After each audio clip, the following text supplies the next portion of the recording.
(2022) 서울국제작가축제 함께해 주신 내빈분들 그리고 참석자분들 그리고 문학을 사랑해 주시는 우리 독자 여러분 진심으로 환영합니다. 먼저 인사드리겠습니다. 저는 오늘 이 뜻깊은 자리 진행을 맡은 아나운서 장선영입니다. 여러분 대단히 반갑습니다. 네, 고맙습니다. 요즘 우리 대한민국의 날씨가 너무나 좋습니다. 완연한 가을을 지나가고 있는데요. 요즘 날씨 여러분 만끽하고 계시죠? 아침 저녁 이제 제법 쌀쌀한 바람이 불어오니까 이 마음 한구석에 묻어뒀던 무언가 몽글몽글한 감정들이 또 떠오르는 것 같은데요. 문학을 즐기기 참 좋은 때가 아닌가 하는 생각도 듭니다. 그래서 오늘 이 자리 축제의 자리로 준비한 만큼 너무나 소중한 또 기회를 함께하게 됐는데요. 오늘 행사에서는 아울러 한영 동시통역 현재 제공이 되고 있죠. 통역이 필요하시다면 통역 수신기 아마 입장하실 때 나눠드렸을 텐데요. 수신기 이용해 주시고요. 채널은 한국어는 1번 그리고 영어는 2번 함께 이용해 주시면 되겠습니다. 오늘부터 시작이 되는 2022 서울국제작가축제 한국문학번역원 그리고 인천국제공항공사가 주최를 하고 또 문화체육관광부가 후원하는 자리입니다. 벌써 올해 11회를 맞이했는데요. 그야말로 글로벌 문학축제이죠. 사실 작년에는 저희가 코로나19 팬데믹으로 인해서 많은 분들이 이렇게 현장에 모시지 못했습니다. 참 안타까웠는데요. 와, 올해는 이렇게 현장에서 여러분과 눈빛을 마주할 수 있다니 너무나 감사한 자리가 아닌가 하는 생각이 듭니다. 아마 오늘 저와 함께하고 계시는 모든 분들 아마 같은 마음으로 함께하시지 않을까 하는 생각도 들고요. 오늘 행사는 이렇게 1부 개막식부터 시작을 해서 이어서 대한민국의 김혜순 작가님 그리고 미국의 포레스트 겐더 작가님께서 2부 개막 강연으로 함께 이어가 주실 예정이십니다. 아마 현장에 계신 분들뿐만 아니라 이 현장의 온기를 온라인을 통해서 느끼고 계실 온라인 참석자분들도 많이 계실 텐데요. 오늘 끝까지 열정적으로 함께 참여해 주시고요. 오늘 이 개막식을 위해서 저희가 뿐만 아니라 멋진 축하 공연까지 준비를 했으니까요. 끝까지 또 즐거운 축제 되셨으면 좋겠습니다. 아마 이미 알고 계시겠지만 올해 축제의 주제는 바로 월담 이야기 너머입니다. 최근 전 세계가 참 어려운 시기를 겪어왔는데요. 때문에 앞으로의 미래를 좀 전망하고 설계한다는 것이 어려운 일이구나 아마 많은 분들 공감하고 계실 것 같습니다. 이렇게 말해진 미래는 더 이상 미래가 아니겠죠. 그것은 오직 우리의 과거를 재구성한 현재가 아닐까 하는 생각도 듭니다. 때문에 이야기 너머에는 어떤 목표가 아니라 바로 약속이 좀 있어야 하지 않을까 하는 생각도 드는데요. 우리가 다만 우리로서 그 자리에 계속 있겠다는 약속 그리고 새와 나무와 같은 자연과 함께 그 곁을 지키겠다는 약속이 아마 필요한 시점이 아닌가 하는 생각이 듭니다. 새로운 이야기는 언제나 이야기 너머에서 시작이 되겠죠. 이번 축제를 통해서 오늘 이 자리 함께 하시는 모든 분들 그리고 작가 축제를 즐겨주시는 모든 분들이 이야기 너머 새로운 이야기를 쓰실 수 있기를 진심으로 바라보도록 하겠습니다. 자, 그럼 먼저 올해는 어떤 작가님들께서 함께 해주시고 또 어떤 프로그램들이 기다리고 있는지 먼저 소개를 드리죠. 바로 8개국 12분의 해외 작가님들 그리고 23분의 국내 작가님들 소개와 더불어서 축제 프로그램까지 영상으로 먼저 소개해 드리겠습니다. 소개 영상 먼저 만나보시죠.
응원의 박수 한번 부탁을 드립니다. 네, 고맙습니다. 이렇게 영상으로 먼저 소개를 드렸는데요. 올해 이 축제에서는 과연 우리 작가님들의 세계를 노크해 보면서 어떤 세계관을 또 갖고 계신지 함께 공유해 볼 수 있는 자리가 되겠죠. 뿐만 아니라 이야기 너머에는 어떤 해안들 또 해법들 아이디어들이 있을지 또 함께 찾아가 보는 시간이 되지 않을까 생각이 드는데요. 너무나 또 설레이는 마음으로 시작을 하겠습니다. 고맙습니다. 저희가 소개를 드렸지만 다른 프로그램들 참 많습니다. 아직 예약하지 못했다 하시는 분들이 계시다면 본 행사가 끝난 후에 네이버 예약에 접속하셔서 예약하실 수가 있고요. 단 지금 일부 인기 프로그램은 매진 상태도 있다고 하니까요. 놓치지 마시고 빠른 예약을 좀 이용해 보시면 훨씬 좋겠습니다. 자, 그럼 지금부터는 본격적인 개막식의 시작을 알리는 개회사 말씀을 들어보도록 하겠습니다. 이번 행사를 위해서 또 열심히 준비를 해주셨는데요. 오늘 개회사는 한국문학번역원 곽효환 원장님 함께해 주시겠습니다. 여러분 큰 박수로 환영해 주시기 바랍니다.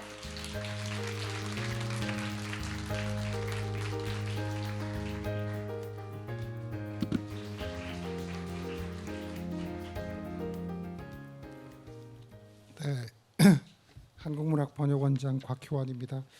믿지 않으시겠지만 제가 번역원에서 비주얼을 담당하고 있습니다. 굉장히 드릴 말씀이 많은데요.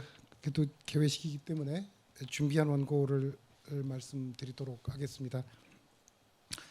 올해로 11회를 만든 서울국제작가축제에 참여해 주신 국내외 작가 여러분 그리고 문학을 사랑하는 독자, 관객 여러분 반갑습니다. 오늘은 서울국제작가축제가 3년 만에 독자, 관객, 시민들을 직접 만나는 소중한 날입니다. 안타깝게도 전 세계적으로 몰아닥친 코로나 바이러스 19 팬데믹으로 인해 서울국제작가축제는 지난 2년 동안 주요 행사를 온라인으로 전환해서 진행해 왔습니다. 중단과 단절이 아닌 난관 속에서도 소통과 연결의 새로운 창구를 찾고 교류와 연대의 끈을 이어온 노력이 바탕이 되어 올해부터 온라인과 오프라인을 병행하는 방식으로 국내 작가들과 독자들이 다시 얼굴을 마주하게 되었습니다. 이를 계기로 서울국제작가축제가 코로나 팬데믹을 극복하고 온전한 일상을 향해 나아가는데 새로운 희망과 방향을 제시할 수 있게 되기를 바라고 있습니다. 올해 서울국제작가축제는 월담, 이야기 너머를 주제로 8개 나라의 12명의 해외 작가와 23명의 한국 작가들이 다양한 이야기를 풀어내는 자리로 준비하였습니다. 인류의 역사는 코비드 팬데믹 이전과 이후로 갈라진다는 말처럼 우리는 디지털 혁명과 함께 자국 우선주의와 신냉전 등으로 인한 블록과 지역주의의 등장, 극단화된 개인주의 등을 비롯해 과거와는 다른 장벽과 경계에 부딪히고 또 둘러싸여 있습니다. 문학의 본령이 경계를 넘어서고 서로를 잇고 소통하는 것이라고 할 때 이번 주제는 온전한 일상 회복을 향하고 있는 동시에 낯선 길을 가고 있는 우리에게 많은 질문을 던지며 사유하는 시간을 갖게 만들 것이라고 믿습니다. 저는 문학은 한 시대와 집단의 삶과 정신의 지형도이자 결정체라고 믿습니다. 그리고 작가는 그 삶과 정신의 지형도를 그리는 사람이고 나아가 그것을 통해 사람과 사람, 문화와 문화, 세계와 세계를 잇고 연결하고 마침내 새로운 문을 열어주는 열쇠가 되는 사람이라고 믿습니다. 따라서 이번 서울국제작가축제에 참여하는 국내의 탁월한 작가들과 독자들이 서로 문을 열어 다른 세계를 만나고 경계와 장벽을 뛰어넘어 소통하는 놀라운 체험의 기회를 갖게 되기를 바랍니다. 이를 위해 서울국제작가축제 기획위원회와 한국문학번역원은 이번 서울국제작가축제를 통해 작가와 작품, 독자들이 보다 새로운 방식으로 만나고 대화하고 공감하며 이야기 너머의 것들을 찾아갈 수 있도록 다양한 프로그램을 준비하였습니다. 마음의 문을 열고 이야기 너머의 낯설고 매혹적인 목소리에 귀 기울여 주시고 또 마음껏 즐겨 주시기 바랍니다. 한국문학과 세계문학이 함께 소통하는 통로인 서울국제작가축제는 지난 2006년 시작된 이래 지금까지 58개국 268명의 작가들이 서로 교류하고 독자들과 서로 만나는 장의 역할을 해왔습니다. 앞으로도 전 세계의 작가들과 독자들의 삶과 사회가 빚어내는 다양하고 깊은 울림을 온전히 담아내는 작가축제로 발전할 수 있도록 더욱 노력을 기울이겠습니다. 끝으로 지금 국회 회기 중인데도 불구하고 국회 홍익표 문화체육관광위원장님께서 특별히 함께 자리해 주셨습니다. 여러분 감사의 박수를 좀 부탁드리겠습니다.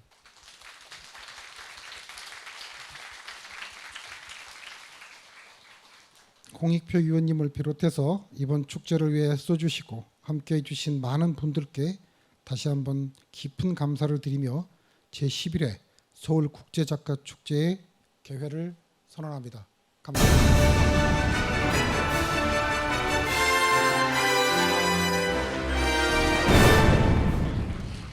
네, 고맙습니다. 비주얼을 담당하고 계시는 우리 원장님의 멋진 개회사 인사 말씀 함께 나눠 들었습니다. 또 말씀해 주셨지만 3년 만에 이렇게 여러분을 뵙는 자리여서 너무나 기쁜 마음으로 함께하고 있는데요. 앞으로도 쉽지 않은 시간들도 물론은 있겠지만 이번 축제에서 함께 나눌 이야기 너머의 우리의 소통 덕분에 더욱더 앞으로는 굳건해지지 않을까 하는 생각도 문득 듭니다. 새로운 문을 열어주실 열쇠와 같은 우리 작가님들과 함께 멋진 축제 만들어 가시길 바라겠습니다. 자, 이어서 잠시 소개를 또 해주셨지만 오늘 이 자리 귀한 시간 내어서 함께 해주신 분들이 계시죠. 축사 말씀을 듣도록 하겠습니다. 문화체육관광위원장이신 홍익표 의원님 단상으로 모시겠습니다. 여러분 큰 박수 부탁드립니다.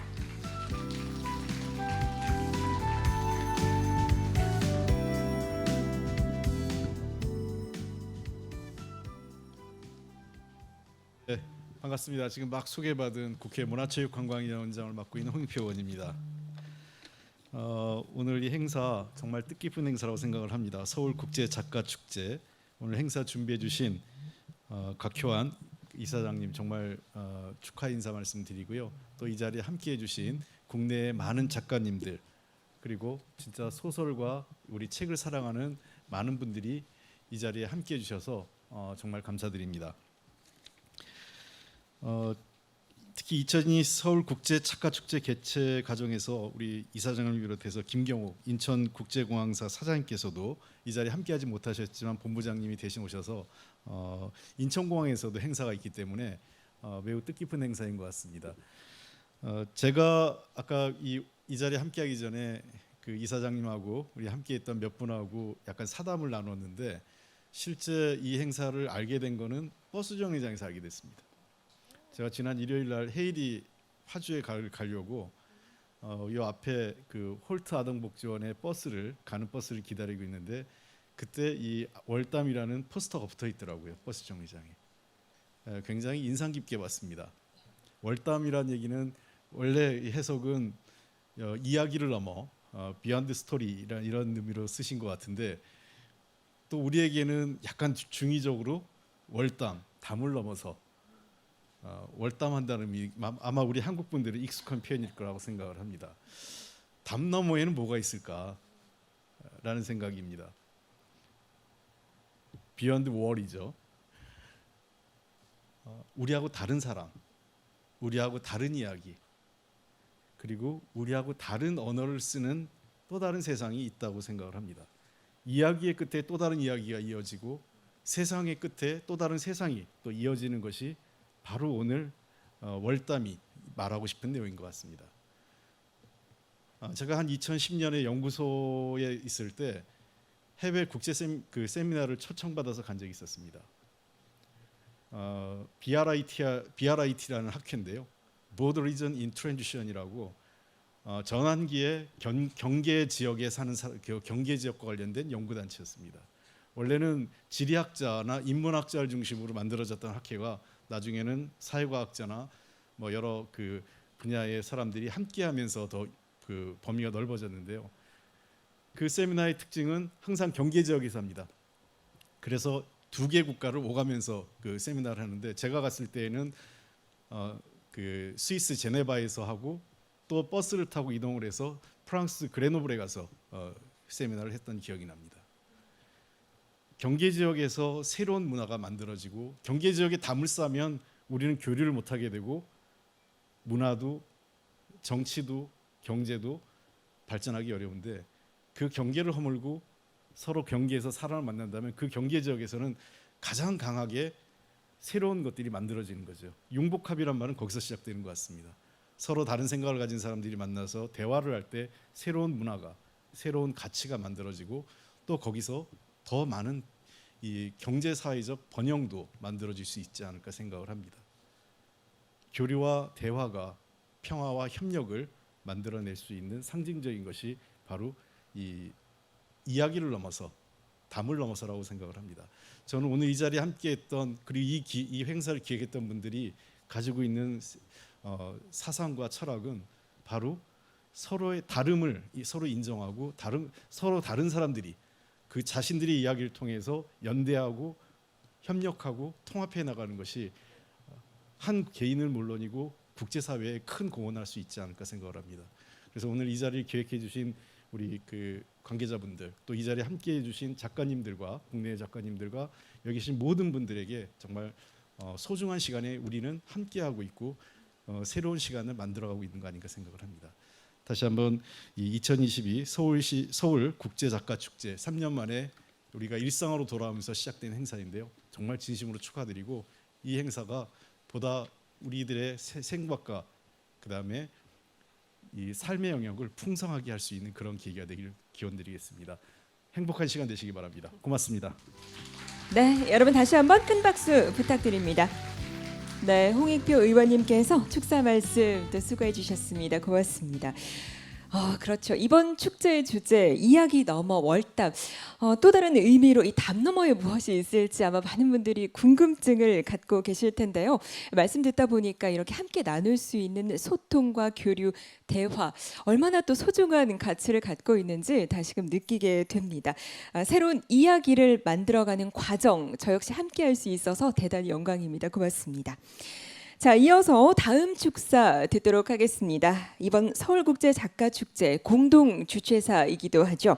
인천국제공항공사의 류진형 운영본부장님 단상으로 모시겠습니다. 여러분 따뜻한 박수로 환영해 주시기 바랍니다.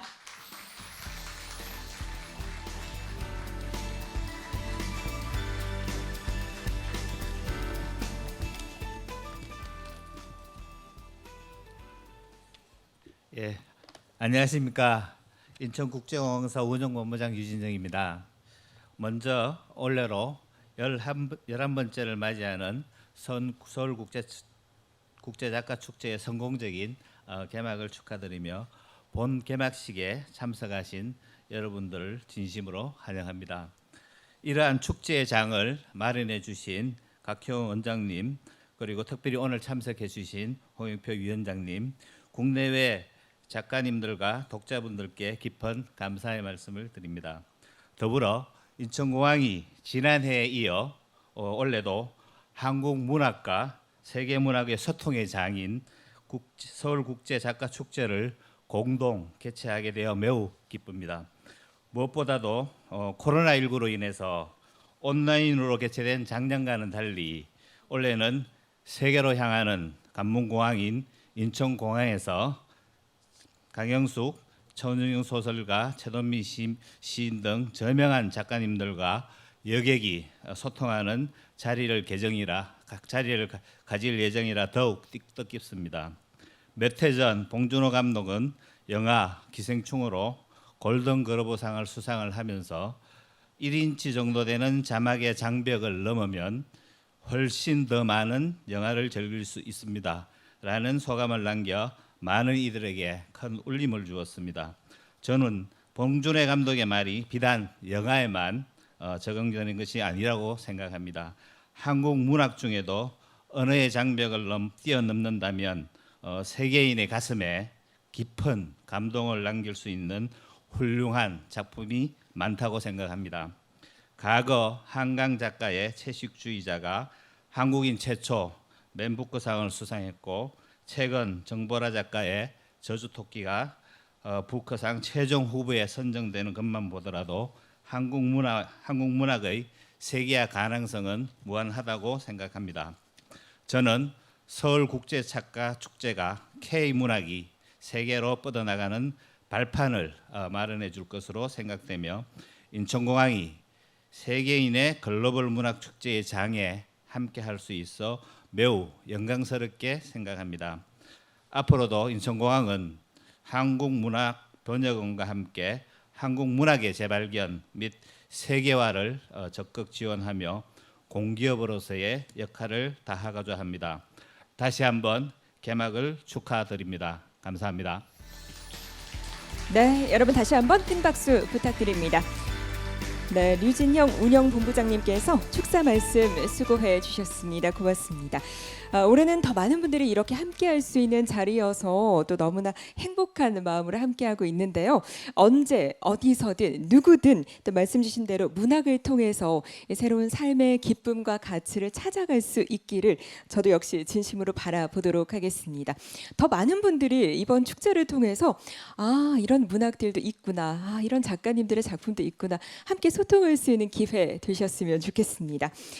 자, 이어서 오늘 이 자리에 따뜻한 응원의 마음을 가득 담아서 영상으로 축하 메시지 보내주신 분이 계신데요. 이어서 만나보도록 하겠습니다. 바로 문화체육관광부 박보균 장관님께서 축하 메시지 영상으로 보내주셨습니다. 지금부터 만나보시죠. 안녕하십니까. 문화체육관광부 장관 박보균입니다. 전 세계 문인들의 소통 무대가 될 제11회 서울국제작가축제의 개막을 진심으로 축하합니다. 시대를 대표하는 작가들이 이곳 서울에 모였습니다. 블리처상 수상자인 포레스트 겐더, 아시아 여성 시인 최초로 그리핀 시문학상을 수상하신 김혜순 시인 등 강렬한 언어의 성취를 보여주신 35분의 문인들입니다. 한국 문학과 세계 문학, 그리고 작가와 독자가 교류하는 소중한 자리를 마련해 주신 한국문화번역원 관계자분들께 감사를 전합니다. 축제의 주제는 월당, 이야기 너머입니다. 문학은 세상과 세상을 연결하는 고리입니다. 문학 세계에는 경계가 없습니다. 예술 분야 간의 장벽, 국가 간 장벽을 뛰어넘어 문학의 본질이 무엇인지 함께 머리를 맞대고 작가적 상상력을 발휘하는 뜻깊은 시간이 되기를 바랍니다. 문학의 거장 어니스트 해밍웨이가 세계적인 작가로 발돋움한 무대는 고국인 미국 땅이 아닌 프랑스 파리였습니다. 그곳에서 피카소, 피츠제럴드 등 당대 최고의 예술가들과 폭넓게 교류하며 그 경험을 기반으로 그의 문학적 지평을 넓혔습니다. 서울국제작가축제도 그런 소통의 장이 되었으면 합니다. 넘치는 이야기를 나누고 담론 속에서 길어올린 생생한 언어들을 여러분의 문장에 담아주십시오. 저희 문체부도 대한민국이 문학을 통해 세계와 소통하고 문학이 문화 매력 국가의 천병이 될 수 있도록 정책적인 지원을 아끼지 않겠습니다. 감사합니다. 네, 여러분 큰 박수로 감사의 인사 전달을 부탁드리겠습니다. 고맙습니다. 네, 장관님께서 이렇게 축하 영상 메시지 보내주셨는데요. 말씀 듣다 보니까 뭔가 뭉클한 마음도 드는 것 같습니다. 작가적 상상력을 발휘할 수 있는 시간이라고 또 언급을 해주셨는데요. 마음껏 이야기를 상상하고 또 함께 마음껏 앞으로 나아갈 수 있는 시간이 되시기를 저 역시 바라보도록 하겠습니다. 이 생생한 언어들을 통해서 많은 것들을 나눌 수 있는 시간 되시길 바라며 오늘은 그야말로 이 축제의 시작 입니다. 오늘 같은 날에 이어서 빠질 수 없는 순서가 하나 있는데요. 바로 2022 서울 국제 작가 축제를 축하하기 위해서 아주 특별한 분께서 이곳을 방문해 주셨습니다. 오늘 멋진 축하 공연이 기다리고 있는데요. 이번 무대 선물해 주실 분 제가 소개를 드리죠. 소개 드리면 여러분 큰 박수와 환호성으로 함께 환영해 주시면 감사하겠습니다. 오늘 축하 공연은 포레스텔라의 베이스 고우림님과 함께하겠습니다. 여러분 큰 박수 부탁드립니다.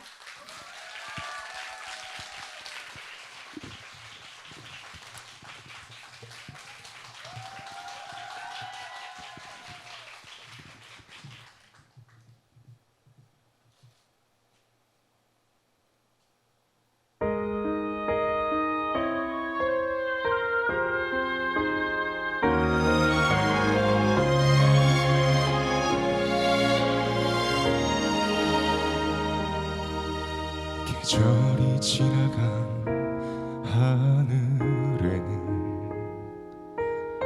가을로 가득 차 있습니다.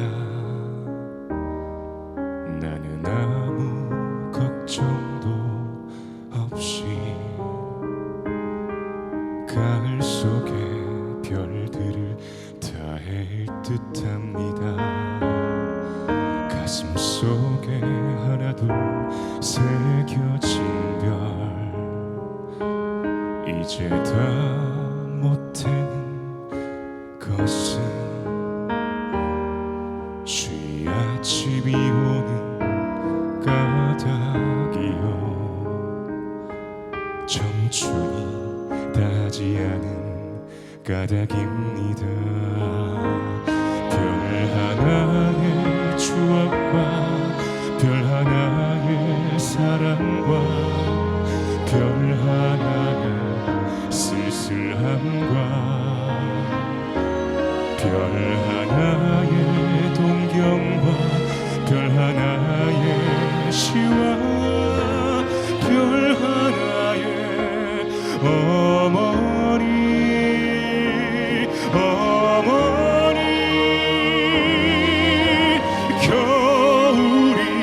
지나고 나의 별에도 봄이 오면 무덤 위에 파란 잔디가 피어나듯 내 이름자 묻힌 언덕 위에도 자랑처럼 불이 무성할 거다.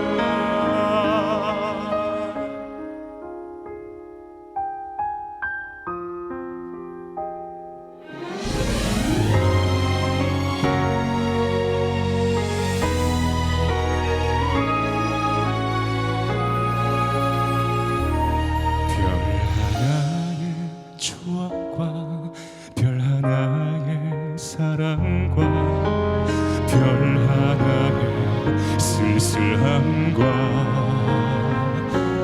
별 하나의 동경과 별 하나의 시와 별 하나의 어머니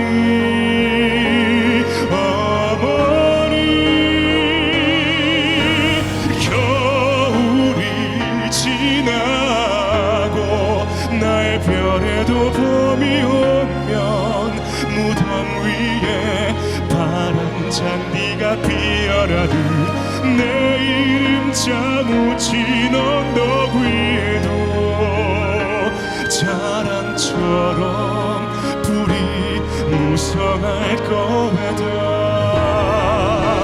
겨울이 지나고 나의 별에도 봄이 무덤 위에 파란 잔디가 피어나듯 내 이름자 묻힌 언덕 위에도 자랑처럼 불이 무성할 거다.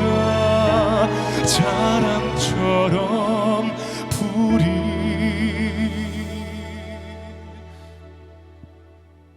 무성할 거다. 。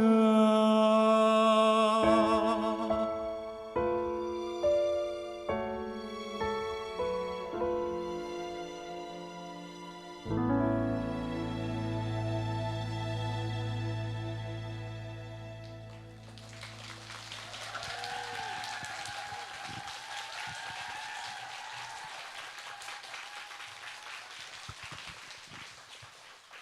네, 문학을 사랑하시는 독자 여러분 안녕하십니까? 포레스텔라 베이스 고우림이라고 합니다.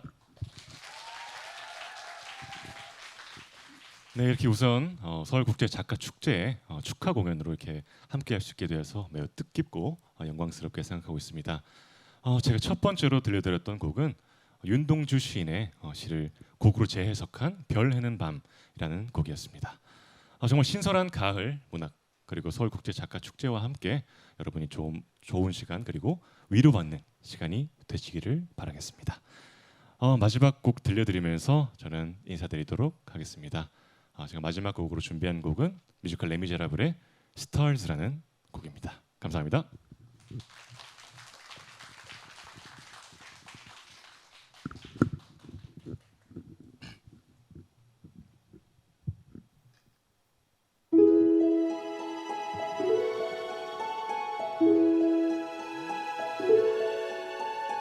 There, out in the darkness, a fugitive running, falling from God, falling from grace. God be my witness, I never shall yield till we come face to face, till we come face to face. He knows his way in the dark. Mine is the way of the Lord. Those who follow the path of the righteous shall have their reward. And if they fall as Lucifer fell, the flames, the sword, stars in your multitudes, scarce to be counted, filling the darkness with odor and lies. You are the sentinels, silent and sure, keeping watch in the night, keeping watch in the nights. You know your place in the sky. You hold your course and your aim, and each in your season returns and returns, and it's always the same. And if you fall as Lucifer fell, you fall in flame. And so it must be, for so it is written on the doorway to paradise, that those who falter and those who fall must pay the price.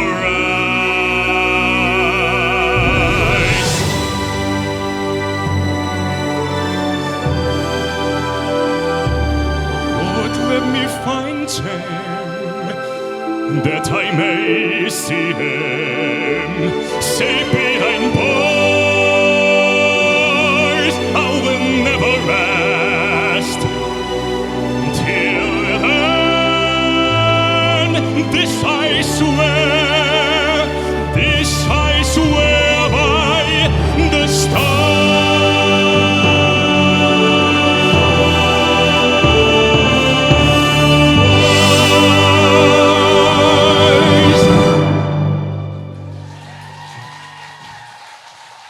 감사합니다.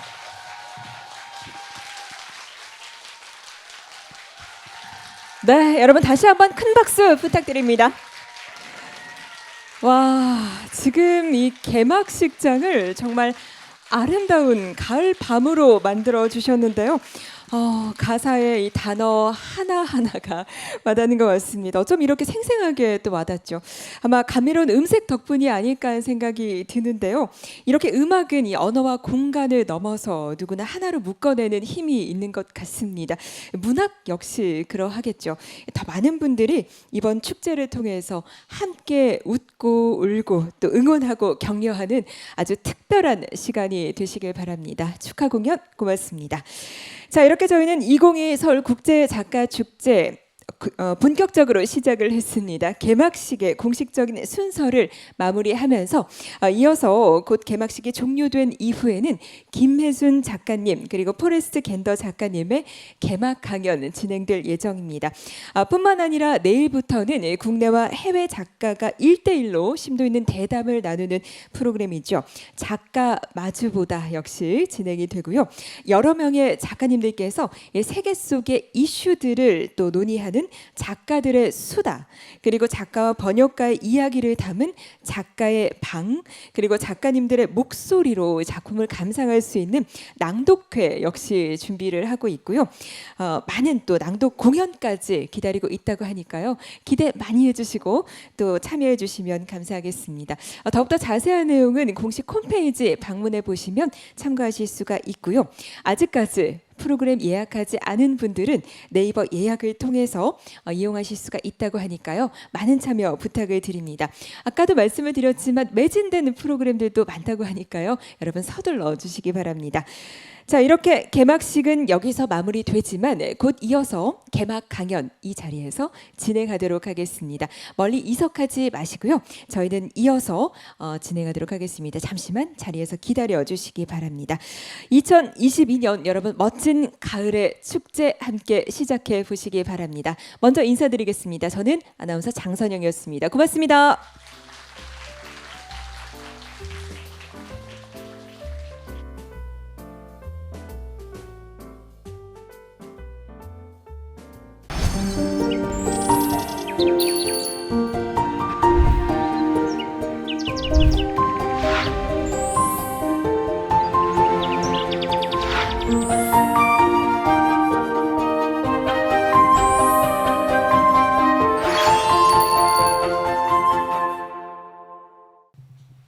안녕하세요.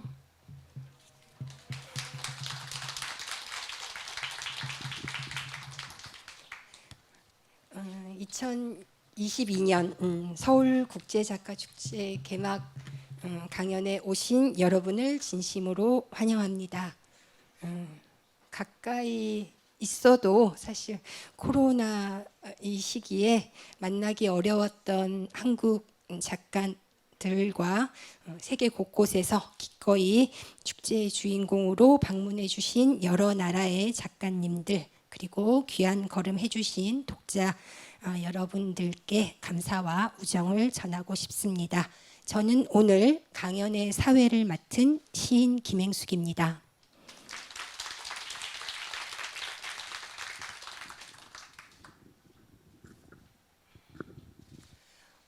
올해 11회째를 맞이하는 서울국제작가축제는 월담, 이야기 너머라는 주제로 이야기를 나누는데요. 이야기 너머의 이야기, 목표가 아니라 약속이어야 하는 이야기, 새로운 이야기가 시작되는 자리로서의 이야기를 상상하기 위해 마련되었습니다. 팬데믹으로 오랫동안 고립의 감정을 느껴야 했던 우리들에게는 지금의 만남이 더욱 소중한 것 같습니다. 이 자리에 함께해 주신 여러분 정말 감사드립니다. 3년 만에 오프라인으로 돌아온 2022년 서울국제작가축제의 첫 포문을 여는 오늘 개막 강연에서 정말 멋진 두 분의 시인을 소개하게 되어 기쁩니다. 여러분 소개가 필요 없는 시인이지만 간단히 선생님 말씀을 여쭙겠습니다. 김혜순 시인은 1979년 등단해서 43년의 시력을 줄곧 첨단의 언어를 개척하면서 새로운 시세계를 펼쳐 보이고 계십니다. 13권의 시집을 내셨는데요. 가장 최근에 독자를 찾은 시집으로는 죽음의 자서전, 날개의 환상통, 지구가 죽으면 다른 누굴 돌지가 있습니다. 죽음의 자서전으로는 여러분들이 다 아시지만 그리핀 시 문학상을 수상하시기도 하셨고 굉장히 많은 국내외의 문학상이 선생님의 작품에 수여되었습니다. 그리고 미국에서 오신 포레스트 겐더 시인에 대해서도 간략히 소개 말씀 올리겠습니다. 시인으로서도 그리고 번역자로서도 언어의 잠재력을 확장하고 심화하는데 헌신하고 있는 작가입니다. 3년 전 2019년에서도 작가 축제를 찾아 주었었는데요. 그 해에는 Be with 함께하다라는 뜻을 가진 Be with라는 시집으로 퓰리처상을 수상하기도 하셨습니다. 생태학과 친밀감, 그것이 바로 시인이 최근 천착하고 있는 문학적 주제라고 할 수 있습니다. 최근의 작품집 트와이스 얼라이브도 이와 같이 얘기해 볼 수 있는 작품집이라고 할 수 있을 것 같습니다. 자, 그러면 이제 두 분 선생님의 발제 이야기를 들어보는 시간을 갖도록 하겠습니다. 먼저 김혜순 선생님 이야기를 청해 듣겠습니다. 저에게는 지금 최돈미 시인과 제 딸과 차를 타고 샌프란시스코 교회를 달려서 포레스트 갠더의 집에 도착하던 기억이 있습니다. 거기에서 머물다가 다시 포레스트의 빨간 차를 타고 샌프란시스코로 돌아오던 기억도 있습니다. 포레스트는 태평양 연안의 아름다운 경치를 저희들에게 보여주었습니다. 그날 밤 낭독회가 있었는데 포레스트는 자신의 낭독 시간을 줄여서 말없이 더 많은 시간이 저와 최돈미에게 할애되게 해주었습니다. 오늘은 포레스트가 멀리서 온 손님이니 저는 시간을 조금만 갖고 그가 자신이 강연을 하는데 많은 시간을 할애하도록 복수를 단행하겠습니다.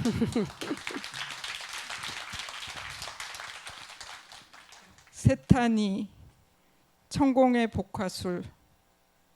오래전 고양이가 된 여자의 이야기를 읽은 적이 있다. 그 내용을 공책에 옮겨 적어두었다. 여자는 할머니가 돌아가시자 배가 아프다 하고 고양이 울음소리를 내고 고양이 행동, 방바닥을 찢고 땅파기를 했다. 병원에 입원해서도 발가벗고 침대 아래 들어가 고양이 울음소리를 내고 사람을 핥혔다. 손톱을 깊이 잘라서 피를 내기도 하고 엄마에게 같이 죽자고 했다. 의사소통이 불가능했다. 치료가 계속되어 여자와의 대화가 가능해졌을 때 여자는 말했다. 고양이 울음소리가 들리면 돌아가신 할머니가 나타난다고. 집에 고양이가 있었는데 할머니가 귀여워했다고. 그러나 식구들이 구박해서 그 고양이는 사라졌다고 했다. 그러나 식구들은 고양이가 집에 있었던 적이 없었다고 했다. 다만 돌아가신 할머니가 쥐를 쫓으려고 고양이 울음소리를 낸 적은 있었던 것 같다고 했다. 나중에 다시 여자에게 고양이에 대한 기분을 묻자 여자는 고양이는 기분 나쁜 동물이라고 대답했다. 여자는 정신박약이고 지능이 매우 낮았다. 여자는 감각적 경험의 세계와 상상적 경험의 세계를 구분하지 않았다. 여자는 두 경험이 서로 섞이는 것을 그대로 두었고 상상적 경험을 실제로 인식했다. 감각 다음 그 감각과 상상이 곧장 신체화되어 나타났다. 여자는 고양이 복화술을 몸으로 시행하게 되었다. 고양이가 몸에 들어오면 혹은 할머니가 고양이를 부르듯 자신을 부른다고 상상하면 최면 상태에서처럼 고양이로 살았다. 이 내용을 읽었을 때 글을 쓸 때도 마찬가지 아닌가 생각했다. 내가 시를 쓰는 순간 지능은 낮아지고 정신은 박약해지고 몸은 여자 짐승으로 트랜스하는 게 아닌가 생각했다. 이런 일이 작품 속 화자에게 그대로 반영되는 게 아닌가 생각했다.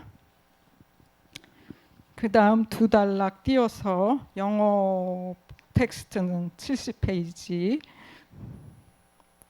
산다는 것, 경험을 연속하는 것, 생명체인 나는 나를 둘러싼 것들과 상호작용한다. 나에게는 자연 세계와 연결된 짐승으로의 몸이 있고 이와 연결된 상상하는 몸이 있다. 이때 1차적 경험과 2차적 경험 혹은 감각적 경험과 상상적 경험은 상호작용한다. 상상적 경험이 지각 경험을 가만두지 않는다. 변형이 시작된다. 나는 시간이란 상상적 경험의 이행이라고 생각한다. 시간이 나의 경험에 개입하면 감각 경험은 환원될 수 없는 모습으로 창발한다. 나는 이것을 쓴다. 내가 글을 쓰면서 회상을 시작하면 이 둘의 연속성은 더 질겨진다. 결합력은 더 세진다. 이 때문에 자연과 나는 오히려 시공을 넘어선 하나의 전체 안에 있게 되고 서로 상호작용 안에 있게 된다. 나의 상상적 경험이 신체화되면서 나의 몸은 자연과 단절 없이 생성의 장에 있게 된다. 이것을 구성하는 것이 나의 글쓰기다. 시인 이상의 문장처럼 이 두 가지 경험의 복화술, 언어 저장고의 경령이 나의 글쓰기다. 그 다음 영어 텍스트는 72페이지. 엄마가 돌아가시고 나의 환공포증이 더 심해졌다. 나는 일사불란한 구멍들을 못 견딘다. 성냥들이, 이쑤시개들이, 면봉들이 일사불란하게 들어있는 통을 열지 못한다. 깨가 심하게 뿌려진 요리를 거절한다. 그런 것 앞에서는 눈을 감는다. 누군가 상처에 뿌려진 깨라고 했을 때 그 사람의 목을 조르고 싶었다. 차에 실려가는 파이프들, 건물 외벽을 둘러싼 질서정연한 장식 구멍들, 여기서 더 나아가 일사불란하게 행진하는 군인들, 도열한 사람들의 머리를 위에서 조감한 사진들, 거기서 더 나아가 이제 나는 책을 읽지 못한다. 책을 펼치면 맨 먼저 이응의 구멍들이 나를 바라보고 있다. 그 조그만 공백들이 나를 바라보고 있다. 조금 있다가 히읗들, 그 다음 미음들, 비읍들, 하는 수 없이 영어로 된 책을 본다. 그러자 여기에도 O가 있다. 그 다음 A, B, C, D, P, Q, 차례로 못 견딘다. 대문자 Q도 R도 못 견딘다. 나는 이 문자들을 까맣게 칠한 다음 책을 본다. 그렇지만 구멍 문자들이 너무 많다. 책이 까매진다. 나는 까맣게 칠해진 글자들로 가득한 시집들을 내다버린다. 엄마가 가신 다음 다시 선택적 한묵증이 도래한다. 엄마에서 자음, 이응, 미음, 미음을 지우고 모음, 아만 남긴다. 어아, 어아, 어아, 어아, 어아, 어아, 어아. 다음 영어는 73페이지 중간. 지금 우리나라엔 학대받고 죽은 16개월 아기의 모습을 TV 프로그램으로 본 사람들이 분노로 가득 차 있다. 입양한 젊은 엄마가 아기를 학대해 죽였다. 그 아이의 췌장이 끊어져 있었고 뱃속에 피가 가득 들어 있었다고 한다. 나도 그것을 보고 울적해하다 세탄이를 생각한다.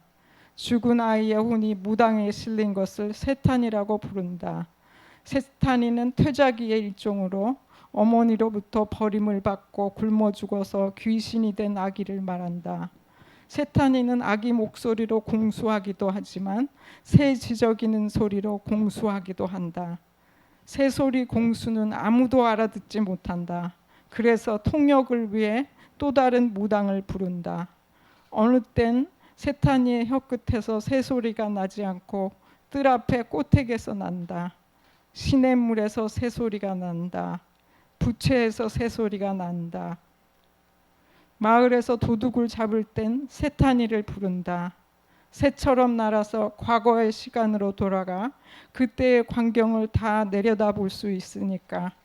새가 된 죽은 아이의 영혼은 평소엔 산에서 아래를 굽어보며 살지만 울음소리 같은 음악으로 불러내면 지저귀는 복화술을 하러 과거와 미래를 알고 싶은 사람에게 무언가를 말해주러 다가온다.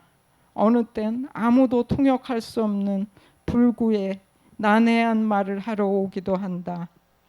런던 올림픽이 있었을 때 사우스뱅크에 전 세계 각 나라에서 한 명씩의 시인이 왔다.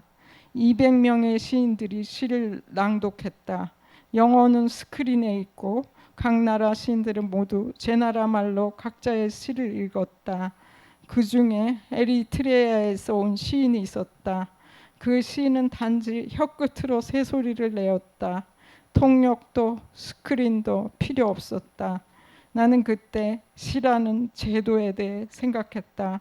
그리고 제도 바깥 세타니 시인의 목소리를 깊게 흡입했다. 그 다음 영어 75페이지. 문학의 복화술은 흉내내기가 아니라 맞물려 서로를 잉태하기이다. 복중의 내적 독백으로 짐승하기이다. 내적 독백으로 상상적 경험의 극점에 이르기이다. 상상하기에 이은 신체화하기다. 이 신체화하기는 무당의 신병처럼 질병을 불러온다. 불행의 극점에서 몸에 사는 새를 느낀 것처럼 무서운 질병이 온다. 그렇지만 시인은 이 질병을 거치지 않고 이 고통을 거치지 않고 무한에 맞서 홀로 설 수 없다. 이 질병과 고통이 이 이상들이 분신술의 시작이다. 자신의 몸을 짐승에게 내준 인간 바깥으로의 탈주다.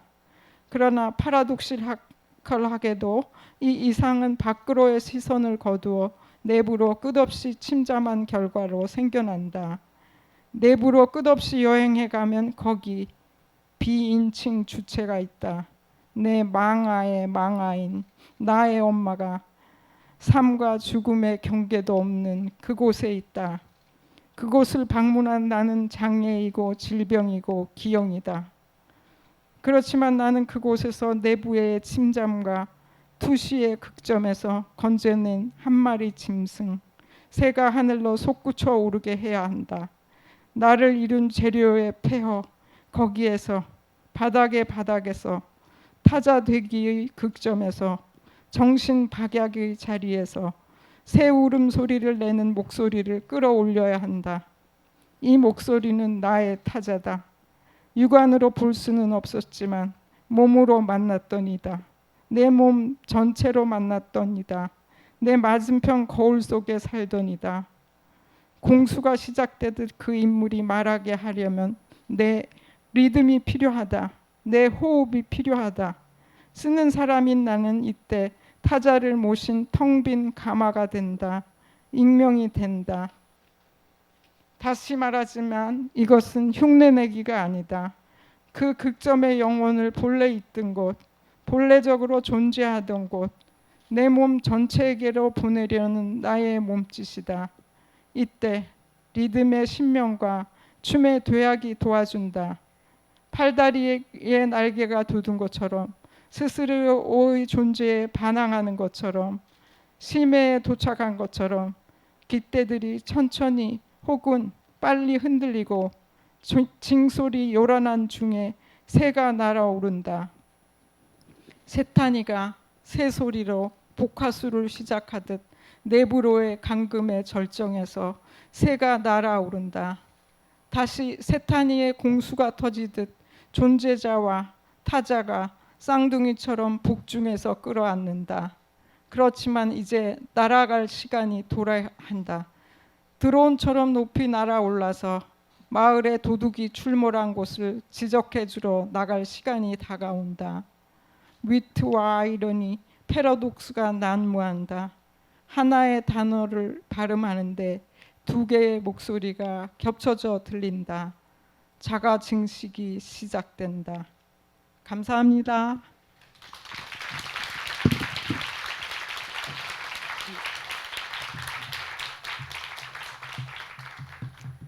네, 그러면 포레스트 겐더 시인의 또 말씀도 같이 들어보도록 하겠습니다. 부탁드릴게요.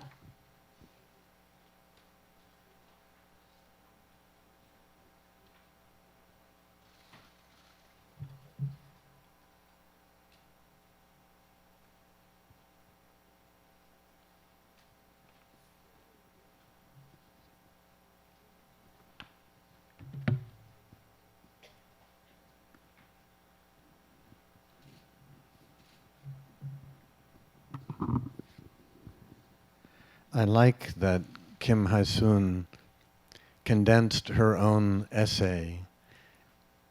I think one of the qualities of poets is that they're very good at condensation, at packing the most amount of meaning and possibility into the shortest degree of syntax. Robert Creeley called it the highest risk per unit of language. So I didn't realize that my little essay on poetics was going to be used as the keynote speech. But since it is, I'll read it. Beyond narrative. Instead of narrative, with its familiar plot structures of prelude, complication, and denouement, I'm interested in music, intuition, and extended attentiveness. In my poems, I like to develop phrasal overlays and polyrhythms, and then drive them through suspensions and repetitions toward a complex emotional and intellectual experience. I try to find lyric rhythms that evoke the multifaceted, multivocal surge of the present.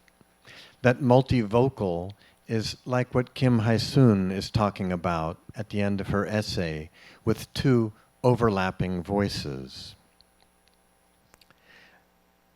And I'm going to condense a little bit too. I think that was a good idea. I would say that my language is grounded in the essential lack of clarity in human experience. Aristotle claimed that not to have one meaning is to have no meaning. But I believe ambiguity and multiple, even simultaneous meanings are essential to language and consciousness. In my quotidian experience, my awareness alternately blurs and sharpens. In my poems, words turn opaque. They're textured as sound, pitch, rhythm, woven into a design. And then they come clear as meanings shaped by that design. I think we see words, and then we see through them, texture and text, non-transparent aesthetic form, and transparent thematic content. It's the staging of transparency and density, of appearance and disappearance, which is, for me, the erotic tension in the work. Neither Jewish, Christian, Buddhist, or Muslim, I am, when I write, cloistered in my imagination. The basic gesture of my writing is a listening. Perhaps this attitude resembles that of the religious, but my creedal source is worldly. Faith, for me, derives from the most common revelations. What is stands suddenly more revealed.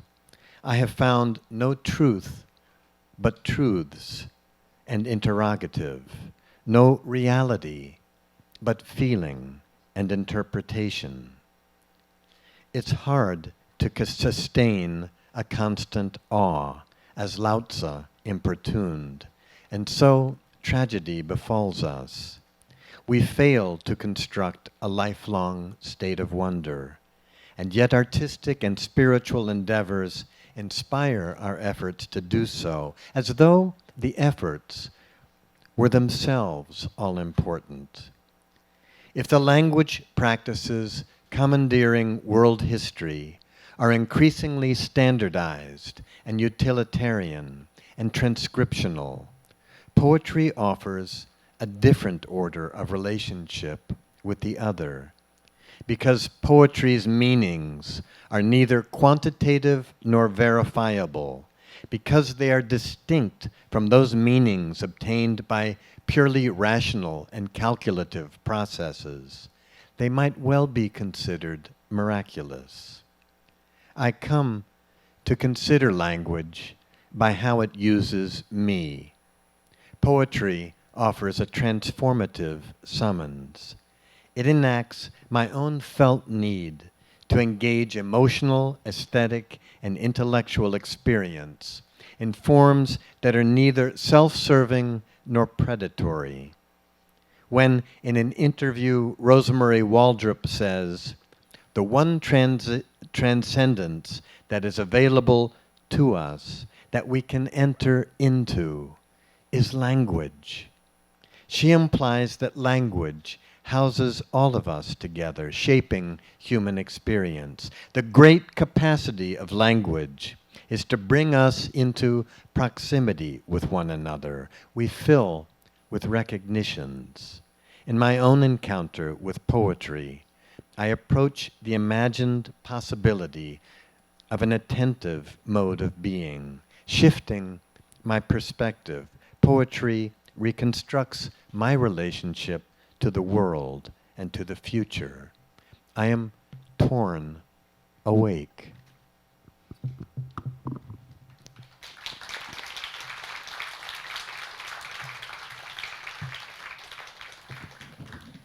두 분 시인의 이야기를 들어봤는데요.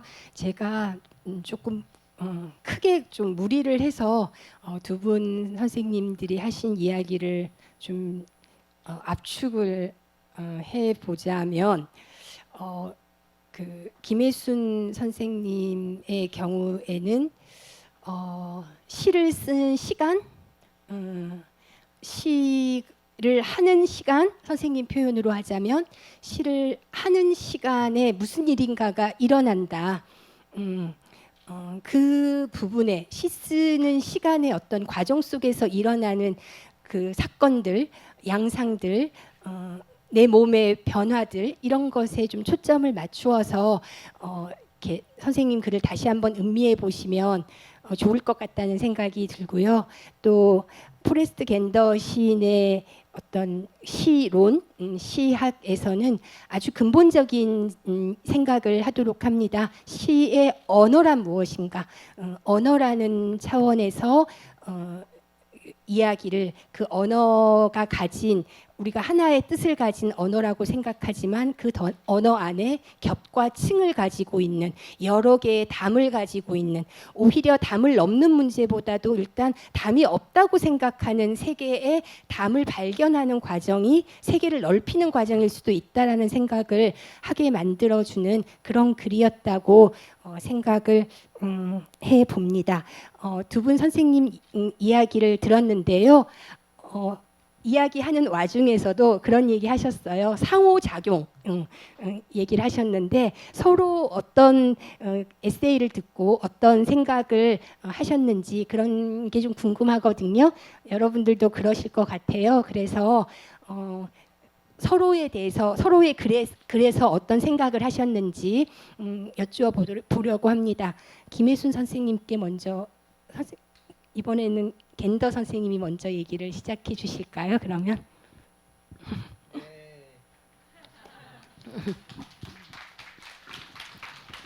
I love getting to talk about Kim Hae-soon's poetry and her essay. So I'm really excited about this part of the presentation. They asked me just a week ago to respond to her essay, and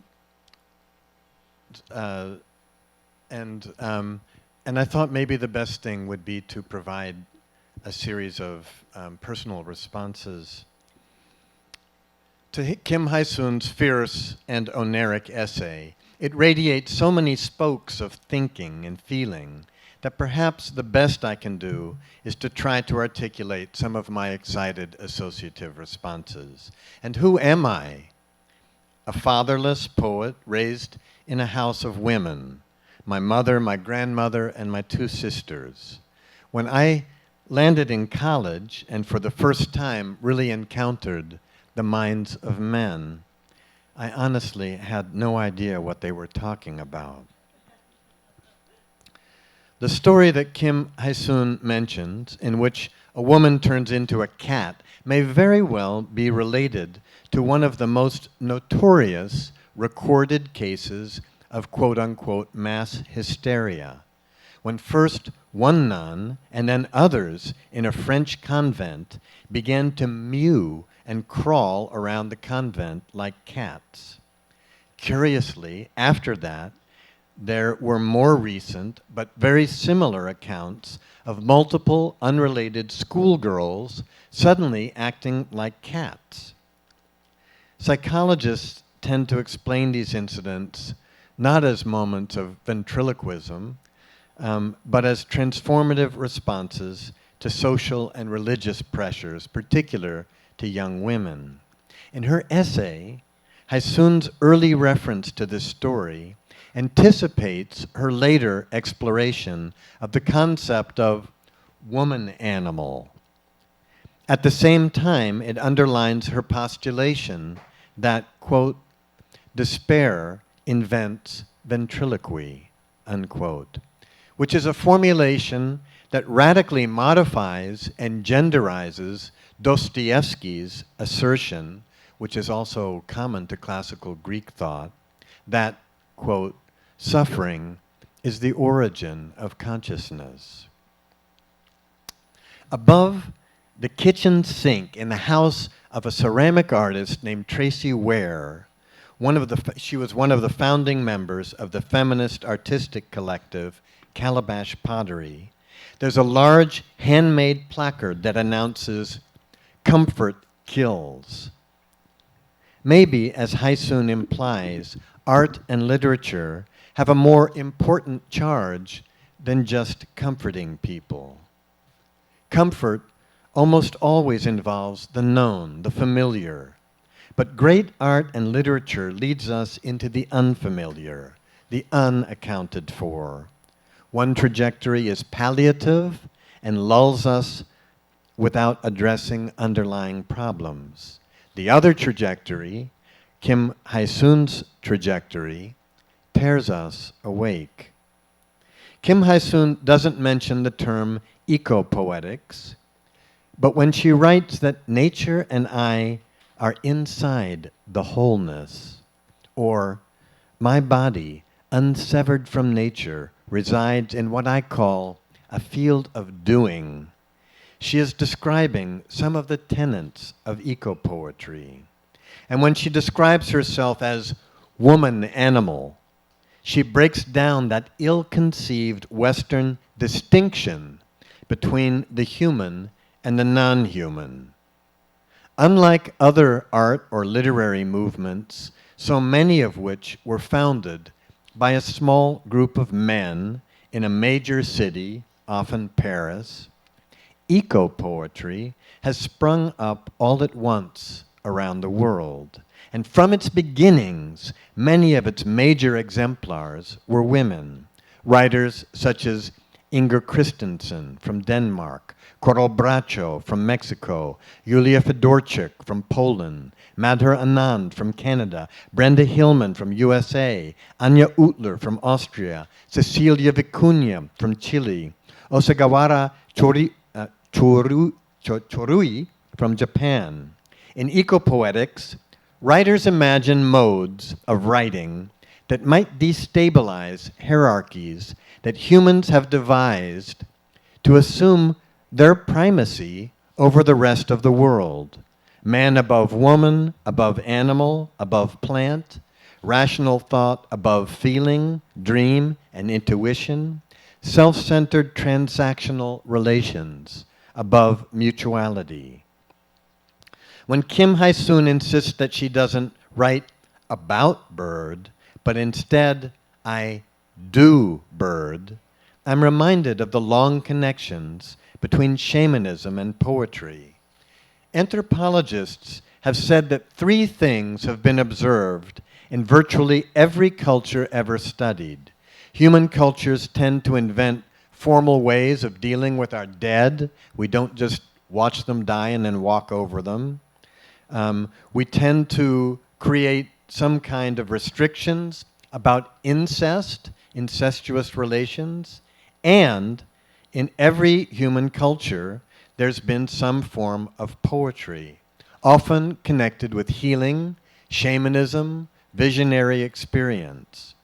The great Chilean poet Vicente Huidobro, hiking in the Andes, came across an Aymara shaman who, upon discovering that Huidobro was a poet, told him, "Don't sing about rain, poet. Make it rain." The translumination, don't write about bird, do bird. And coincidentally, Huidobro's account is elaborated in a book titled The Language of Birds. Finally, when I read Kim Hai-soon's paragraph about Bird Rider, the spirit of a dead baby who, quote, speaks in the untranslatable, fragmented language of the wounded, my mind flashes on the 1,500-year-old broken Totonac ceramic sculptures of women who died in childbirth. See the accompanying images, I think on this screen here. With their breasts bared and their waists wrapped with the pelts of protective servants, they, who like Kim Hai-soon's poet self, quote unquote, give birth to the dead, become figures of the ghost of extremity, searching in the beyond for their place of origin.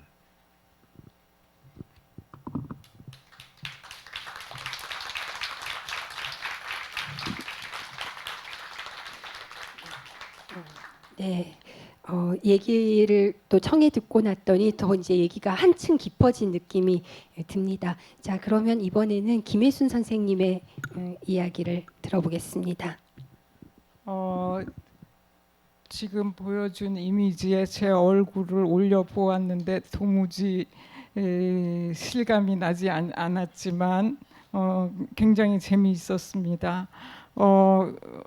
저 포레스트 겐더의 글을 제가 어젯밤에 읽었고요.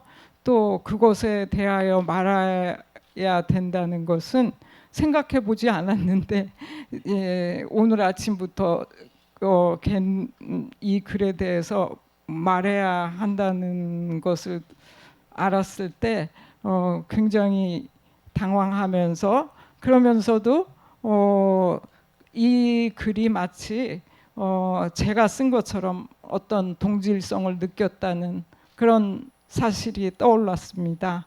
그래서 포레스트의 글에 제 시를 대입해 보았습니다. 시는 그런 것입니다. 포레스트가 말한 것처럼 투명함과 밀도, 출현과 사라짐의 연출이지요. 그리고 포레스트의 언어로 내가 시를 대면할 때 나는 존재가 주의를 기울이고 있는 상태에 상상된 가능성에 접근하는 것이죠. 이렇게 말했는데요.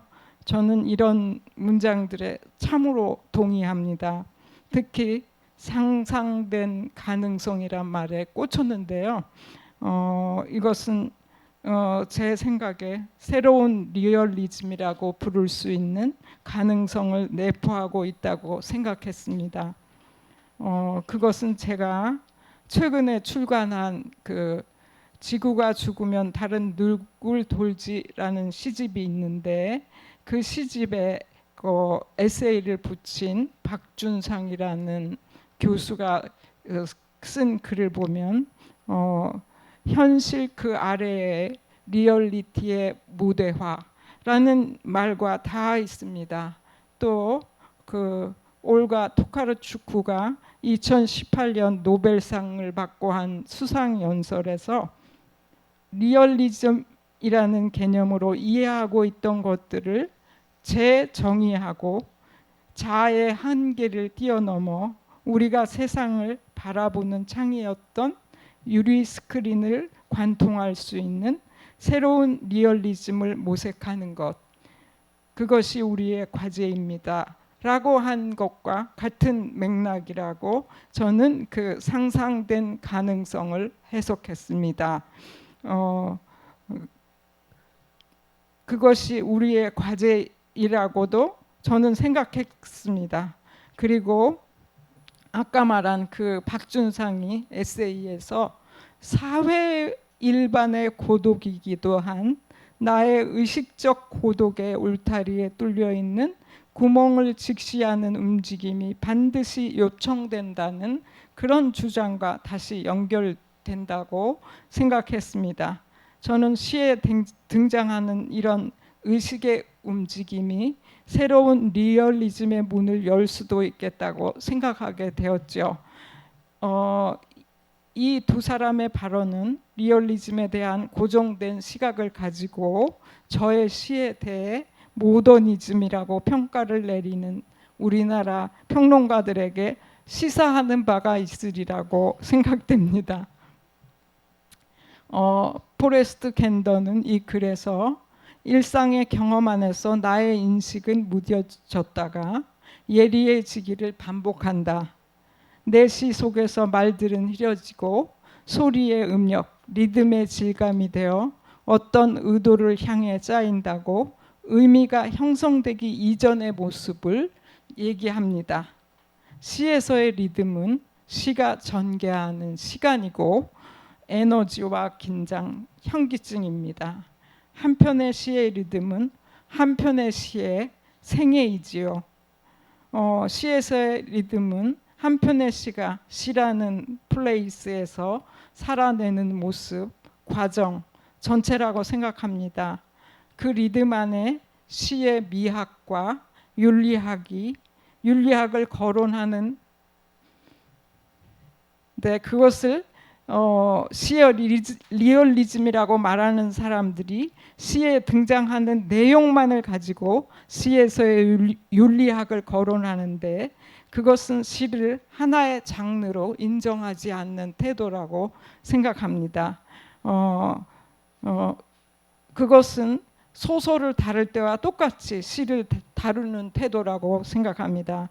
저는 그 날개 환상통 이란 시집에 리듬의 얼굴이라는 제법 긴 시를 실은 적이 있는데 제가 그 시에 그런 제목을 붙인 것은 제가 그 시를 써나가는 중에 이글이글 타고 있으나 싸늘한, 사라졌으나 따가운, 버리고 싶어도 버려지지 않는 제 몸의 이 살아있는 고통을 그 고통의 리듬 끝에서 사라진 어머니의 희미한 얼굴을 보았기 때문입니다. 제 몸의 고통은 고뇌와 달리 리듬이었습니다. 그곳에 제일 깊은 곳엔 죽음도 넘어서는 끝없이 나를 소멸로 밀어넣는 리듬의 실체, 사라진 어머니가 있었습니다.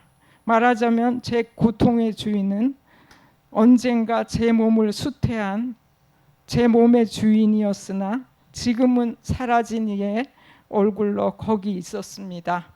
내밀성으로 깊이 침잠해 가는 그 고통, 그 리듬의 끝에 제 몸의 기관을 하나하나 만들었으나 지금은 안 계시는 어머니의 사라진 몸, 같은 존재가 앉아 있는 걸 보았다거나 할까요? 아마도 제 몸을 만드신 이는 자신의 몸의 리듬을 나누어 이 나를 만들었을 겁니다. 어머니의 리듬이 저의 쓸개가 되고 어머니의 리듬이 저의 허파가 되었을 겁니다. 그래서 저는 그 시의 제목을 리듬의 얼굴이라고 했습니다. 저는 시는 결국 그 텅 빈 얼굴인 음악에 이르고자 하는 그러나 끝끝내 종당엔 하나의 벌어진 입술 모양, 하나의 모음에 이르고자 하는 장르라고 생각합니다. 저는 또 맨홀 인류라는 긴 시도 쓴 적이 있는데 왜 된통 긴 시들일까요? 그 시를 쓰면서 우리 인간들의 구멍은 하나로 연결되어 있다고 생각했습니다. 우리의 엉덩이는 하수구와 맨홀로, 코와 입은 바이러스로 가득 찬 공기로, 눈과 귀는 오염된 공기와 소음으로. 이 세상 사람들은 피부 껍데기와 색깔과 형상, 민족 등등에 따라 상하로 나뉘어져 있고 좌우로 분리되어 있지만 사실 우리 항문 아래 파이프는 하나로 연결되어 있지 않은가 생각했습니다. 호텔의 파이프와 쪽방촌의 파이프, 정신병원의 파이프와 성당의 파이프, 아시아인과 흑인의 엉덩이와 백인의 엉덩이. 그리하여 급기야 저는 우리의 신체 구멍들은 하나로 연결되어 있다고 생각하게 되었습니다. 어쨌든 우리는 얼굴 위와 발 아래로 같은 구멍을 열어 같은 파이프에 들이대고 이 생을 영위해 가고 있습니다. 그것을 일종의 결핍의 연결성 혹은 오물의 연결성이라고 부를 수도 있겠지요. 우리가 죽음을 향해 함께 달려가고 있는 것도 같은 구멍을 향해 달려가는 것은 아닐까요? 저의 맨홀 인류는 이 구멍들로 연결된 채 서로 평등했습니다. 그리고 그 구멍들의 형태를 아우르는 우리의 거주, 과정, 흐름의 질서, 불균형 등등을 리듬이라고 부를 수도 있겠다고 생각한 적이 있습니다. 저는 포레스트 겐더의 글을 읽으면서 이런 예전에 쓴 제 시들을 떠올리게 되었습니다. 그만큼 그가 쓴 글이 저에게 어떤 동질성과 동시성을 느끼게 했습니다. 감사드립니다.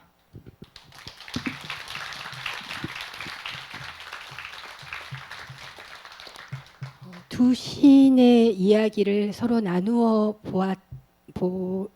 보니 오늘 어떤 의미에서는 어떤 주제하고도 통한다는 생각이 들었어요. 그러니까 서로의 담을 넘고 있는 것이 아닐까 그런 생각이 들었고요. 김혜순 선생님 표현에 의하자면 우리가 새하기는 내가 새를 하는 거기도 하지만 새가 김혜순 하기이기도 하다 하셨는 한 적이 있었는데 지금 이 대화가 어떤 의미에서 김혜순 하기, 포레스트 겐더 하기 그런 것들이 되지 않았나 그런 생각도 좀 해보았고요. 또 그 포레스트 겐더 시인님이 하신 이야기 중에 나는 시를 쓴다, 시를 쓰는 내가 있는데 그 내가 쓴 시가 나를 또 사용한다. 혹은 그 시를 대면하면서 내가 깨어진다. 내가 변형되고 부서진다. 뭐 이런 얘기를 한 그런 어떤 상호성에 대한 이야기들, 이런 이야기들이 지금 두 분 시인들이 이렇게 서로 주고받는 말 속에서 일어나는 그 작용들을 생각하면서 그런 에세이의 어떤 구절들을 같이 연상하면서 들었습니다. 그러면 제가 이제 준비한 질문, 사실 제가 준비한 질문들이 선생님들이 이야기를 하시는 와중에 상당 부분 또 겹쳐지기도 했어요. 그래서 조금씩 짤막하게 이야기가 될 수도 있을 것 같다 그런 생각이 들기도 합니다. 제 질문을 한번 좀 나눠보도록 던져드리도록 하겠습니다. 오늘 우리에게 들려준 에세이 이야기와 좀 연결해서 지금 선생님들이 하고 계신 최근에 가장 했던 작업을 좀 소개해주고 그런 시간을 좀 가져보면 어떨까 그런 생각을 해봤는데요. 먼저 김혜순 선생님 강연을 좀 요약을 하면 아까도 그런 얘기를 했지만 시를 쓰는 과정에서 이제 무슨 일인가가 벌어지는데요. 뭐 새하기 또는 고양이 되기, 뭐 복화술사가 만들어지고 탄생하고 죽은 자에 들리는 어떤 무당의 공수, 새의 지적임 이런 것들이 일어나는데요. 최근 시집, 독자를 찾은 가장 가까이에서 찾았던 최근 시집이 지구가 죽으면 다른 누굴 돌지라는 제목의 시집인데요. 제가 시집 제목에 너무 뭔가 좀 생각할 게 너무 많이 담겨 있는 제목이라는 생각을 하면서 그 시집의 첫인상을 받았던 생각도 나는데요. 그 시집을 쓰시면서 있었던 어떤 경험이랄까요? 혹은 특징적인 그 내 몸의 변화라고 할까요? 뭐 이런 것들을 좀 곁들이면서 시집 이야기를 좀 들어보고 싶습니다. 지구가 죽으면 달은 누굴 돌지라는 시집을 내고 제가 이 얘기를 하기 전에 빠뜨린 얘기가 있는데 아까 제 그 텍스트를 영어로 번역해 준 분은 최돈미 시인입니다. 그 얘기를 한다는 것을 아까 빠뜨렸어요. 너무 죄송합니다. 너무 번역이 좋았어요. 제가 읽어봤을 때. 감사드립니다. 여기 이 자리에 와 계십니다. 그 지구가 죽으면 달은 누굴 돌지라는 시집은 미 나왔을 때 문학과 지성사에서 기자 간담회라는 걸 열어주었어요. 그래서 많은 기자님들이 오셨는데 그때 다 이게 제목이 무슨 뜻이냐 이렇게 물어봐서 제가 달이란 단어는 한국어에서 딸과 같은 어원을 갖는다 그렇게 얘기했더니 모두 이 시집은 엄마가 죽으면 딸은 누굴 따라다니지? 이런 내용이라고 너무나 단순하게 해석해서 모두 기사를 쓴 걸 읽었어요. 그래서 제가 쓴 시집은 엄마가 죽은 다음에 나는 어떡하지 였구나. 제가 나중에 깨닫게 되었습니다. 아무튼 저는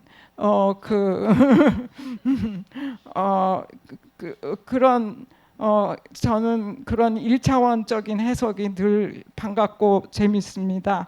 그런데 아무튼 그 시집은 3부로 되어 있는데 1부는 물론 저 엄마가 호스피스에 입원해서 저의 엄마가 돌아가신 후까지를 쓴 것이고 2부는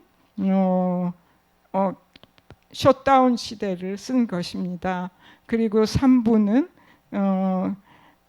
죽음 사건을 겪고 난 후에 제가 밖을 나가자 거기 사막이 있었습니다. 그래서 그 사막에 당도한 엄마와 저의 모습을 쓴 것이지요. 그때 이 시집이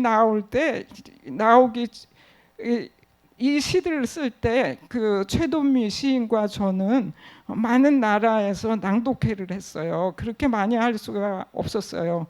그런데 제가 만날 때마다 엄마 얘기를 했거든요. 그러자 최돈미 시인이 항상 저한테 불쌍해서 어떡해요.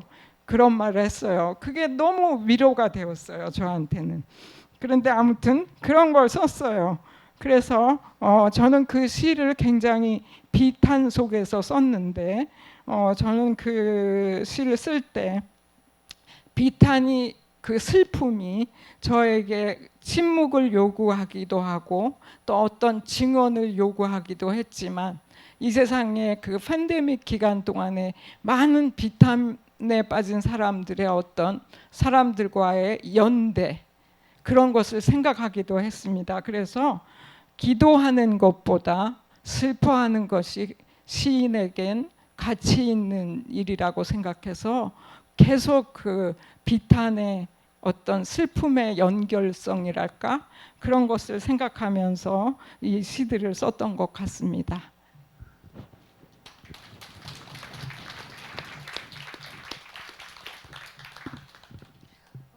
그러면 이제 그 포레스트 겐더 시인에게 질문을 한번 드려보도록 하겠습니다.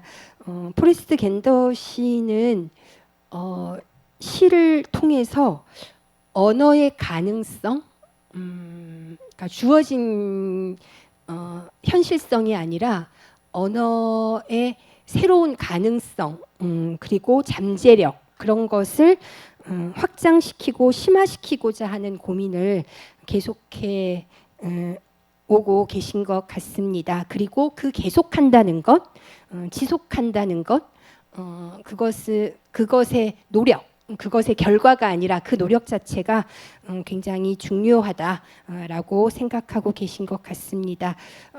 그 초기 시와 후기 시를 요 근래의 시를 조금 구분하셔서 그 에세이에서 초기 시가 언어적 측면에서 원심적이고 확장적이었던 반면에 근래의 시들은 조금 더 구심적이다 이런 말씀을 하셨는데요. 아직 한국 시인들이 시집을 접하지 못하고 있는데요. 아마 그 기다리는 독자가 많이 생겼을 것 같다는 생각도 듭니다. 한국 독자에게 근래 시세계의 어떤 변화를 언어적인 측면에서 말씀을 여쭈어 보려고 합니다.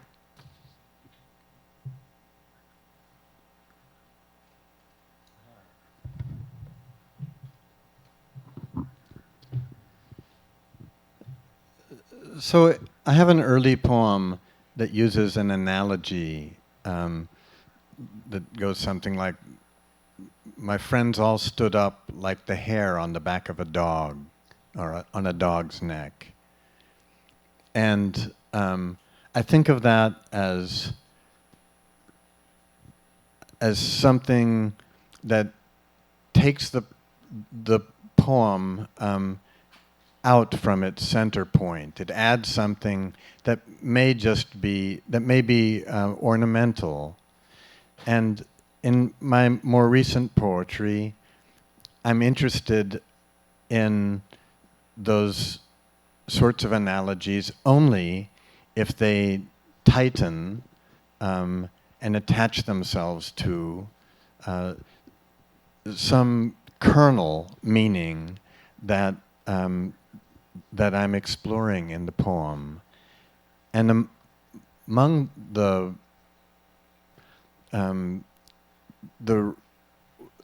way that I want my poems to register, I've begun to write in ways that merge human subjectivity with the non-human, so that sometimes in my poems, even in a poem about intimacy, that it's not clear whether it's just human intimacy, which seems to work, or whether it's the kind of intimacy, a biological intimacy.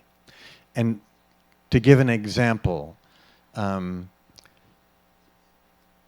lichen, which is found on 93% of the Earth's surface, is a organism that is created when an algae and a fungus, or an algae or cyanobacteria and a fungus merge into each other, and when they do, they create something completely new that acts, some biologists say, more like an animal than a plant. And it can't ever return to what it was before. It's made an intimate new life. Out of one life, out of two lives came new lives. And that reminds me very much of human intimacy. When we merge with someone in a deep relationship of friendship or love, that we're transformed. We become something more than what we were before. And some scientists say that with lichen, lichen, given enough nutrients, may never die. And other biologists are saying there are other life forms that seem to have theoretical immortality. So I'm interested in writing about writing in ways that get out of the notion of the human being the apex of a species that's in control of everything else. Because all of us are mutualities. We're collaborations. There are bacteria behind our knees and under our armpits, thousands, millions of bacteria. And in our stomachs, everyone here, their stomachs are digesting their lunch, and with helminth worms that are crawling through our guts and helping us digest. Even our DNA has been, contains the DNA of parasites that long ago became incorporated into our system. I think part of the ecological crisis that we face right now has to do with a long-term view of humans being separate from all other species. And I think the only way to combat the ecological disaster in which we're living is to change that kind of thinking and admit that we are a mutuality, we are a collaboration, that we're made of others.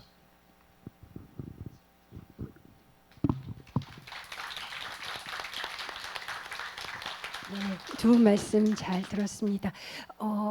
제가 사회자가 아니면 사실 지금 시간이 얼마나 흘러갔는지 모르고 있을 것 같아요. 근데 제가 자리가 자리이다 보니 지금 흘러가고 있는 시간을 체크를 하게 되는데요. 너무 이렇게 즐겁게 사실 시간 가는 줄 모르고 이야기를 듣다 보니 상당히 시간이 많이 흘렀는데요. 그래서 제가 준비한 마지막 질문으로 그냥 월담을 좀 해봐겠습니다. 그래서 마지막 질문을 좀 드려볼까 하는데요. 아까 그 포레스트 겐더 시인도 말씀을 하셨고 선생님도 말씀을 하셨지만 친밀한 존재, 가족의 어떤 죽음, 그런 이야기가 있었는데요. 두 분 선생님들의 최근 작품들을 보다 보면 그렇게 아주 가까운 존재의 어떤 죽음이나 또 그런 사랑하는 사람의 어떤 죽음으로 인한 어떤 애도의 시간들, 애도의 작업이 글쓰기에 상당한 영향을 미치고 있는 것 같습니다. 그래서 두 분 시인에게 공통적으로 제가 마지막으로 여쭈려고 하는 질문은 애도의 작업과 글쓰기의 관계에 대해서 좀 여쭤보려고 합니다. 이번에는 그 포레스트 겐더 시인이 먼저 얘기를 해볼까요?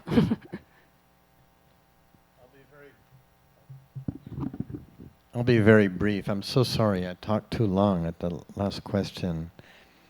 I think, I mean, Kim Hae-soon talks about being at the, what does she say, the limits of language, the brink of becoming other. I think that grief, as all of you will or have experienced, fantastic grief. And what people find is that we don't have a language for it. We're not able to articulate the complex intensity of what we're feeling. And so each of us has to invent a language for the complex intensity of our own grief. And that's the only way that we can metabolize it. Otherwise, there's just suicide or muteness. And so in my book, I write after not being able to write for a year and a half. I write in a way that I've never written before, where language came out of me almost as though I was throwing up and I couldn't control it. And I found that it spoke for many other people who wrote to me or came up to me and said, you've been able to articulate something that I've felt. And that's what I feel poetry can do, is that it is able to articulate complex experience. And in a time like our time now, when language is being reduced, when our computers are correcting our language and putting it in conventional ways, when mostly people communicate with Twitter and little emojis, that we need to be expanding the range of our language, and that poetry can do that. And Kim Hae-soon's language does that for me. It opens up, it ruptures my conventional responses to the world and allows me to feel something radically different, probing, questionable, unanswerable.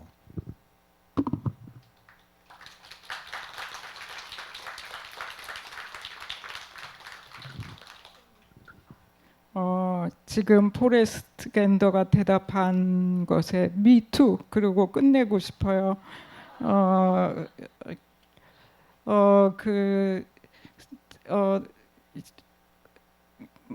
죽음은 그 사랑하는 사람의 죽음은 말이 불가능한 것이죠. 이 세상 모든 것이 부재를 증언하게 되지요.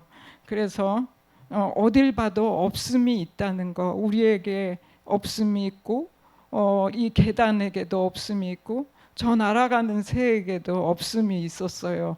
그 없음과 같이 있게 되었죠. 그리고 그 애도의 고통은 제가 아까 읽은 글에서 맞물린 잉태라는 말을 썼는데 맞물린 죽음 같았어요. 죽음과 같이 맞물려 어딘가에 있었어요. 그래서 애도의 고통은 마치 산고와 같았어요. 굉장히 고통스러웠고 저는 그때부터 병이 들어서 일어나지 못하는, 아직도 그 병이 낫지 않은 어떤 신경 상태에 있어요. 그래서 그 있음과 없음이 뒤섞이고 또 현존과 부재가 뒤섞인 그런 시간을 살고 있죠. 제게 돌아가신 분은 만약에 어머니라면 어머니가 아니라 어머니의 어떤 정수, 에센스가 저에게 원래 있던 에센스가 없어진 그런 기분이에요. 그래서 이 팬데믹 기간 동안에 그런 사람들이 세상에 가득 찼다는 것을 언제나 생각하고 있지요. 감사합니다.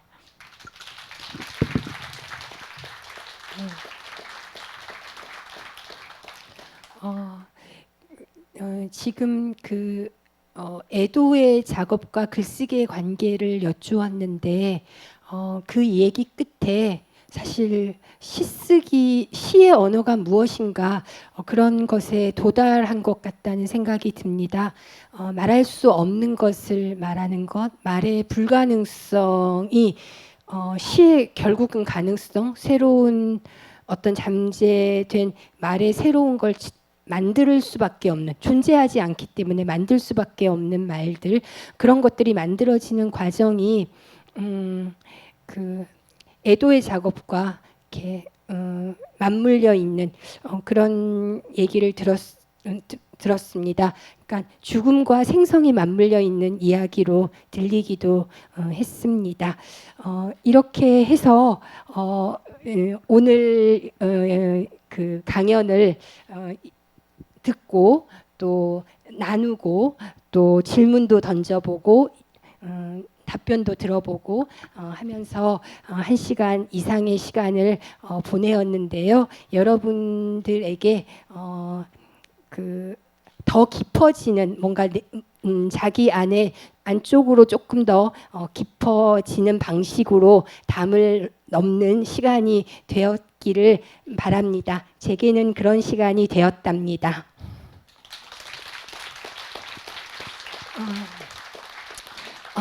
두 분 선생님 그냥 인사 한번 그래도 조금 이렇게 여기 오신 분들에게 해주시면 좋을 것 같아요. 마지막 인사 한마디 해주시면 좋겠습니다. 포레스트 겐더와 함께해서 영광이고요. 들어주셔서 감사합니다.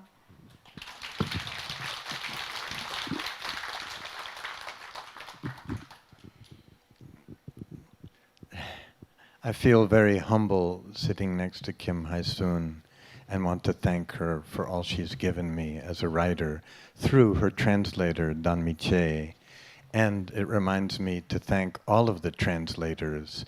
Translatus in Latin is to carry across, is to carry over the wall. Translators are the ones who carry language and otherness over the wall and offer it to others. I honor them and thank them.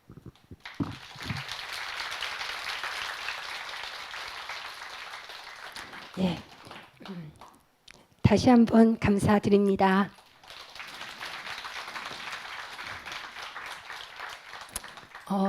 이것으로써 2022년 서울국제작가축제 개막 강연을 마치도록 하겠습니다. 안내 멘트 할게요. 2022년 서울국제작가축제는 오늘로 그 막을 열었는데요. 9월 30일 금요일까지 진행됩니다. 축제 기간 동안 대담과 토론, 낭독 공연 등 알차게 준비된 프로그램이 많습니다. 계속해서 많은 관심과 참여를 부탁드립니다. 저는 시인 김행숙이었습니다. 함께해 주신 여러분 감사합니다.